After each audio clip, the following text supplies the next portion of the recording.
He's here.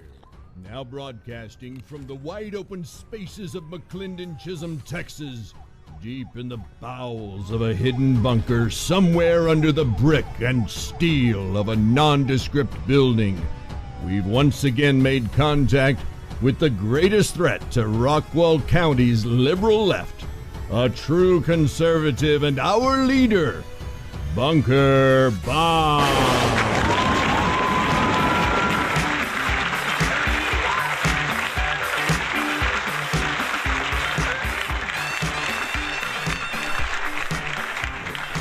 Well, that's right, ladies and gentlemen. We are back on the air, and it is good to be with you today. And we have, I have a little bit of information to share with you. I wanted to give you an update on some things that are going on so that you're aware of them and so that you can take these things into consideration as the days of a new city council begin. And one of the interesting facts is that the new city council has been in office less than 1 week, and the developers are already circling the wagons. They are excited about coming into our city because they see this as a great opportunity to make a lot of money, and that's really kind of what I'm trying to focus on today, and what I want to make you aware of tonight is a special meeting with the City Council and the Planning and Zoning Commission. It's a joint meeting. There's going to be a joint hearing, but the Planning and Zoning Commission is going to meet first, and on their agenda tonight are a couple of things that would be of note to you, would be something that you would be interested in knowing about. And let me just show you real quickly what is on the agenda so that you can see for yourself what I'm talking about. And this is well, I can't put it up on the screen, but I can tell you what we're looking at. The first thing, and there are two things on the agenda that I want you to be aware of. The first one is that there is discussion and action regarding the request of Todd Winters on behalf of Oak National Holdings, LLC. And what's important about that is that Oak National Holdings happens to be a company that is owned by James B. Webb, also known as J. Webb. J. Webb is not J. Webb, actually. He's James B. Webb. His son, J. Webb, is the owner of Altura Homes. Now, James B. Webb, or J. Webb, as all the Planning and Zoning Commission past historical records show him, J. Webb is the father of J. Webb, who owns Altura Homes. Well, J. Webb is the president of Oak National Holdings. And if you go to Corporation Wiki, it's something that you can look at for yourself, and I'll put a link to that on this site so that you can, under the description, so that you can go and look at it for yourself. You'll see that James B. Webb is the president of Oak National Holdings, and his son owns Altura Homes. And you will see that there is I'll put a link to the zoning request change that they're asking for, because what they're doing is wanting to put a building for Altura Homes, and a new office building for Altura Homes on a site that is supposed to be or was supposed to be designated as open space, or at least that's how it was marketed to citizens when new prospective homeowners who were trying to build in Chisholm Crossing Phase IV. So you have several different groups in Chisholm Crossing. Chisholm Crossing has 4 phases. The last phase, which is kind of behind the an open field basically from 205. You can kind of see it, and off of 550. And right now I'm trying to bring in, there we go. I'm going to bring in the a picture of the rendering of what they're trying to do. So here is what they're proposing to put in, and the location that they're trying to put this office building in. This is going to be Altura office buildings. The location is marked on that little square that you see where it says site. So you see 205 and FM 550 right there. And you can tell, and you can see for yourself that this is basically where the entrance to the Chisholm Crossing Phase IV is. That property was marketed to prospective homeowners as being open space, that this would not be used. And Altura is attempting to do that. And what they're doing is they're proposing something called a 380 agreement. And what that agreement says is essentially that Altura will bill everything they do, all of their buildings around the state of Texas. They're going to bill it from the city of McLendon-Chisholm. And that sounds like a great thing, because when you look at the tax benefit to that, that could be upward of $100,000. So basically what they're trying to do is make a deal with the city of McLendon-Chisholm, with the new city council. And what they're trying to do is get them to agree to let them violate basically the homeowners in Chisholm Crossing for a price. Everything is always about money. I've talked about that many times, and this is kind of one of those situations where that's true. And so this 380 agreement is something that it's kind of the carrot and the stick, if you will, for the city council to say, hey, look, this is going to be a financial benefit to our city. So this is something that it would be good for the health of our city. It would keep our tax rate low. This is kind of the shtick that you can expect to hear in the coming days, certainly from Altura Homes and from the city council. This is just the first step. This is, I think, a ruse that they're using to try and begin moving forward on an even bigger plan.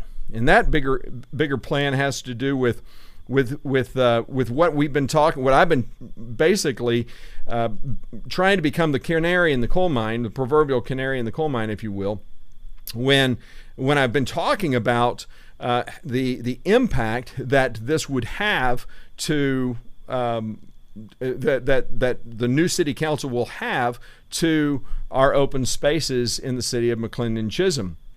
And specifically, it really deals with the Triple Creek development. I've done a couple of shows specifically on that issue, and this is ironically the very first meeting, the second meeting. The city council was officially sworn in last Friday. They were ceremonially sworn in this Tuesday, just 2 days ago. And here it is Thursday, and this is on the agenda for the Planning and Zoning Commission. And it is from Bowler Engineering, on behalf of Altura Homes, will present a concept plan for approximately 145-acre residential development, Rockwall CAD property, and it tells the tracks. But if you'll notice, there's no specificity to what exactly it is that they're proposing. It is curious to me what the plan is. Obviously, this is going to be a proposal for a high density development. We already have caught wind of that.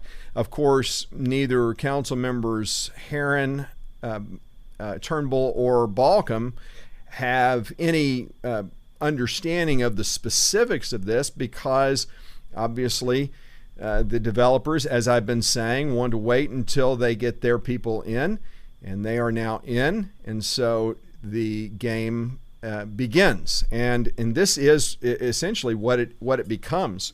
This whole idea that the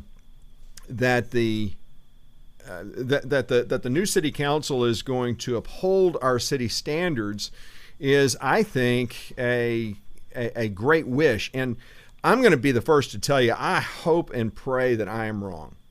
I will be the first to say, and I will come out very strongly and in support of the city council and the mayor if they stand up to developers like this and say, no, we have a city standard of 1.5 acre minimum per home site.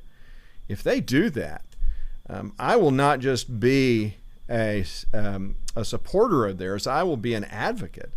I will be outspoken in my advocacy for them. So I want to make that very clear. This is not about personalities. It's not about other things that people may think this is. This is truly about protecting our city's open spaces.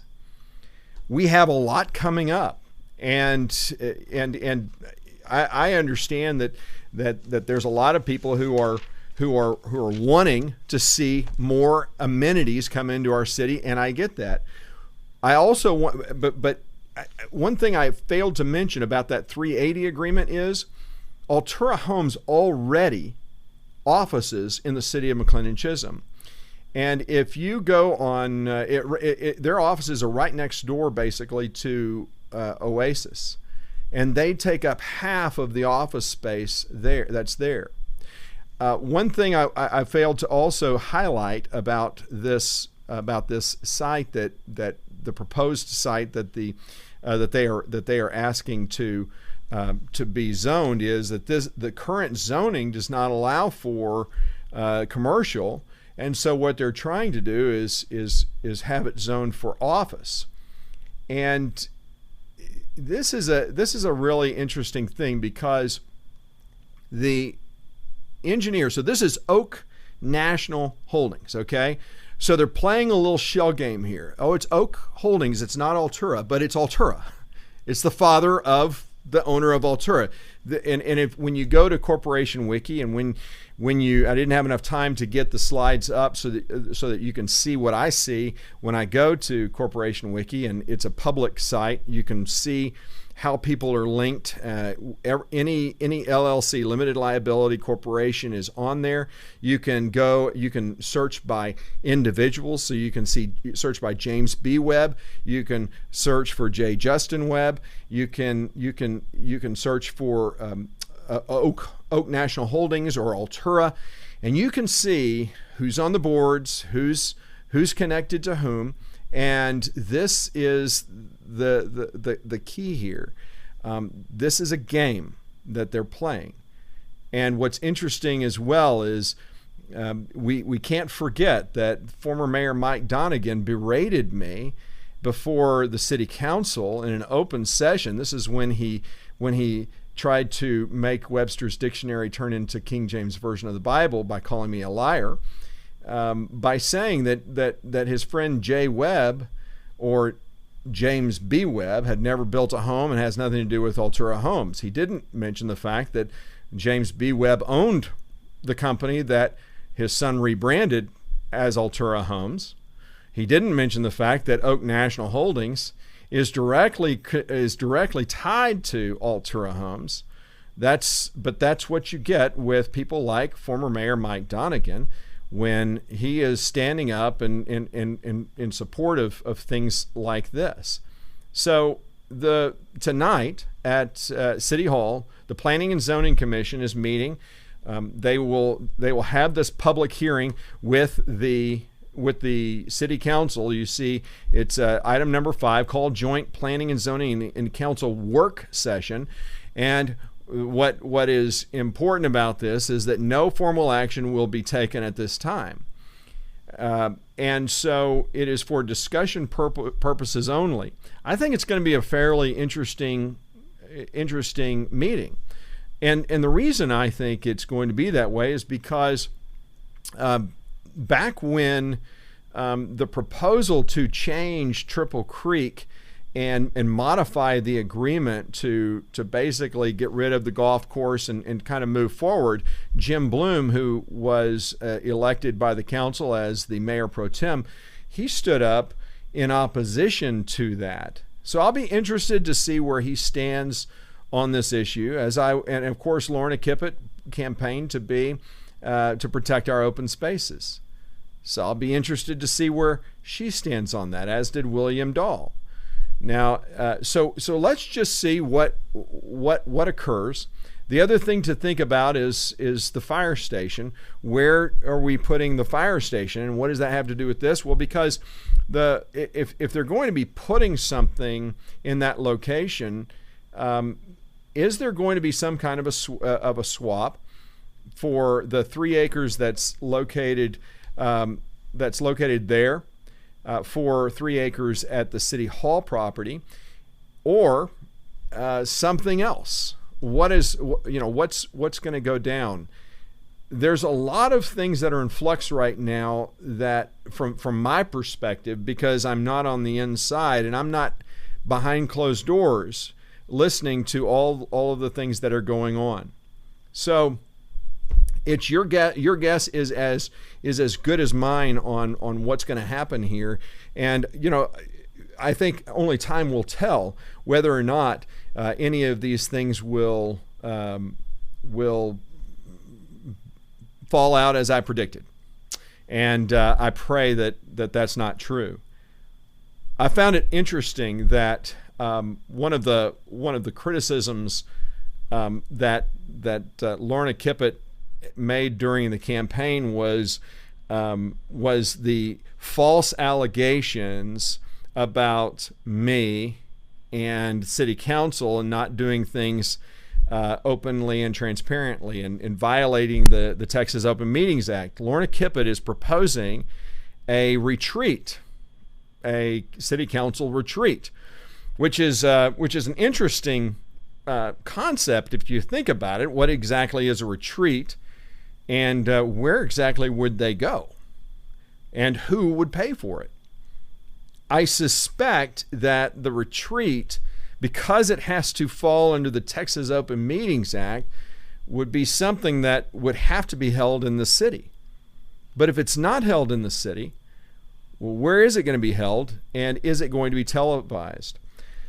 I want to also highlight a new technology that was made possible because of Council Member Adrian Balcom, who is, of course, not going to get any credit for this whatsoever because of the lies and deceit about her during the campaign. But starting at this last City Council meeting on Tuesday, a new technology called iCompass has been implemented with the city.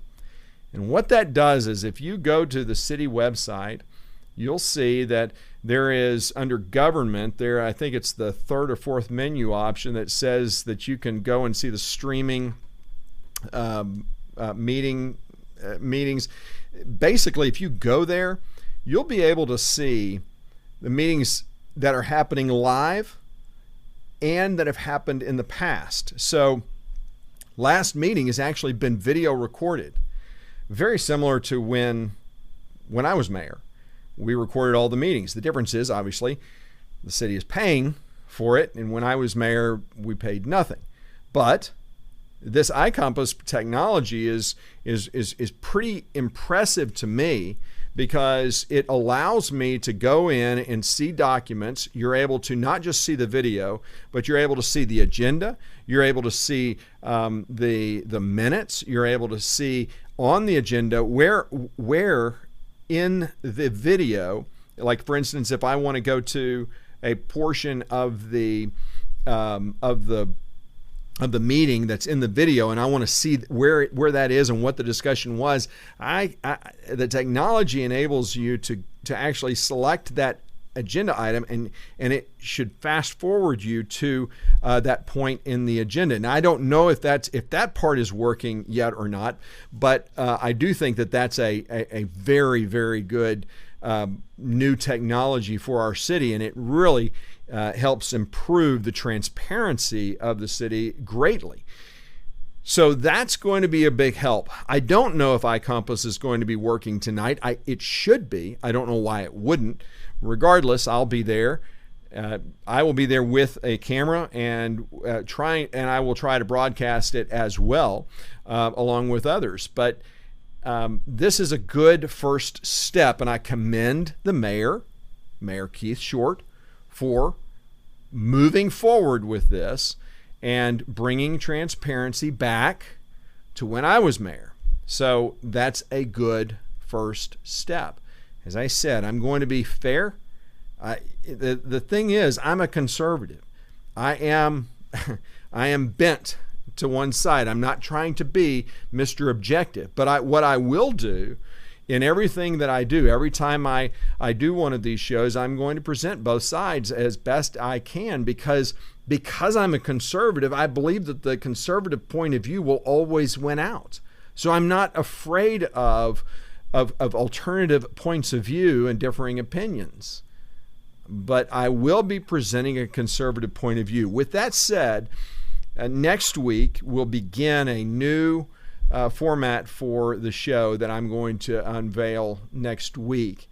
There's going to be a lot of changes to the show, and the reason, obviously, that I did the show the way I have, in kind of a shock value type approach, is because it was just 2.5 weeks before the election, and I was prompted to do it because of everything that I had been witnessing while just sitting back and seeing what was happening, and not really taking into consideration the fact that some people were getting hurt, namely Scott Turnbull and Adrian Balcom, and I just decided I needed to step in. I kind of talked about that last time, but I'm going to have a new format.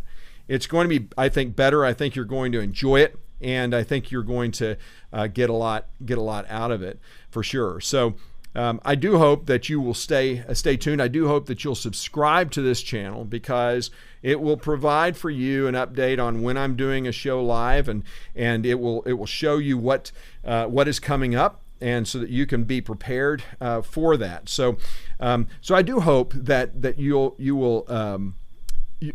see that you will continue to watch, that you'll subscribe. And I think you're going to like the changes that I'm going to be making to the show. It will be especially good for those of you who don't like long shows. You'll just have to wait and see, and trust me, this is going to be a good thing for us all the way around. Bottom line, my job is going to continue to be to present a conservative point of view about the things that are going on in our city. I'm going to continue to focus on keeping the tax rate low, and give you my predictions on that, protecting our open spaces. I want to end the welfare to neighbors of McLendon-Chisholm and encourage them to start contributing to their own fire safety, upholding city ordinances, and restoring transparency. And I think the city council, the mayor, and thanks to council member Balcom, transparency is being restored once again. So that's a good thing. We're making progress. With that, I look forward to seeing you next time, and I do hope that you enjoy the show. Please give me your comments. Consider emailing in whenever you have a question or a comment, because that does make a difference. I do read those, and it does help me to make the show better. So until we see you next time, we'll see you next week. Have a great day. Thanks again.